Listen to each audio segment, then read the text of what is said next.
अखन अपने सब सुन रहल छी निकू निराला के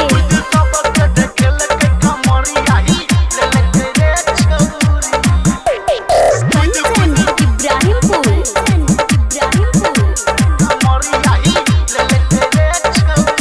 माँ गायत्री रिकॉर्डिंग स्टूडियो। डीजे वाला छौड़ा जब डीजे बजलक छौड़ा पलट रहा गाना जब लगोलक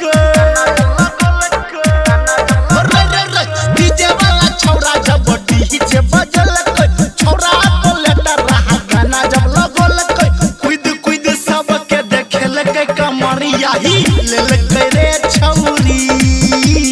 कुद कुद सबके देखेलक कमरिया ही लेलक रे छौरी कमरिया ही लेलक रे छौरी कमरिया ही लेलक रे छौरी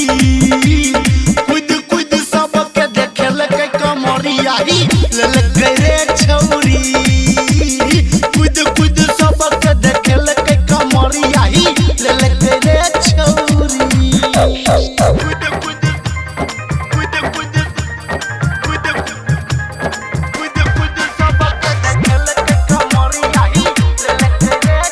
अभी आप सुन रहे हैं सावरिया म्यूजिक इब्राहिमपुर।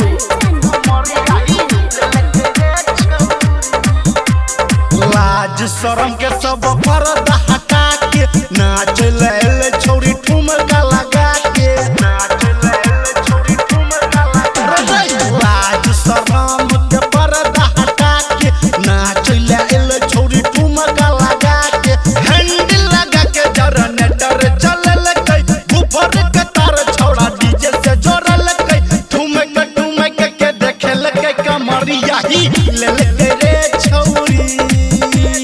ठुमक ठुमक के देखेल के कमरिया ही ले रे छौरी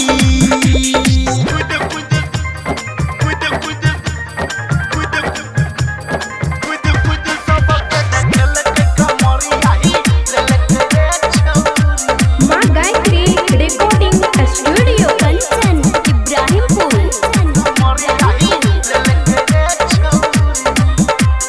टुकुर टुकुर सब लागल रे ताके छौरी के तरफ सब छौरा रे छाके छौरी के तरफ सब छौरा रे छाके टुकुर टुकुर सब लागल रे ताके छौरी के तरफ सब छौरा रे छाके राइटर सनक हुसीटी बजल कई नीकू निराला जब सुन समझल कई खुद खुद सबके देखेल के कमरिया ही लेलक रे छौरी